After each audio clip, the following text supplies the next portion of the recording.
The Constitutional Court has heard that Sections 36 to 40 of the National Health Act, which provides that every health establishment, health agency, and all health personnel providing prescribed health services must obtain a certificate of need before such a facility or person may operate, fail the test. Can this certificate of need scheme address the problem identified at paragraph 36, page 449, that the country has relatively few doctors? Can it address the difference between public and private healthcare expenditure mentioned in paragraph 37, page 449?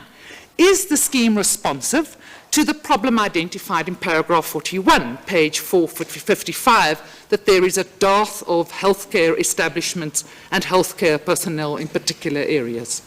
No, no, and no. There simply is no rational connection between the stated purpose of the scheme and the outcomes that can be achieved. It fails the test. The applicant's plea sparked deep reflections from the bench on the inequalities in South Africa that still persist in our constitutional democracy and also extend to healthcare.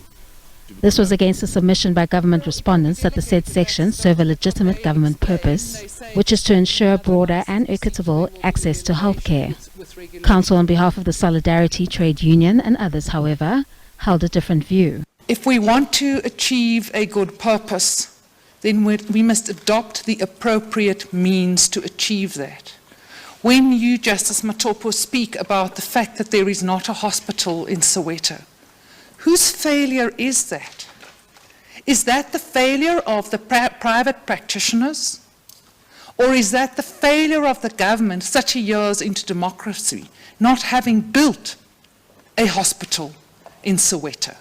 Counsel on behalf of the Minister of Health, the DG and the President of the Republic of South Africa highlighted that the applicants face a significant dilemma in their constitutional challenge, as the regulations to complete the scheme they seek to challenge are still absent, arguing that the applicants are conflating the pure existence of a power and what may happen if the power is in existence.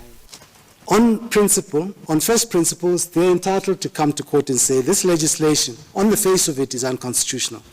What we are saying is, in the absence of regulations completing the scheme, they face a higher burden to convince this court that this scheme, just on its face, is unconstitutional. Judgment was reserved. Kani Mapanga, SABC News, Johannesburg.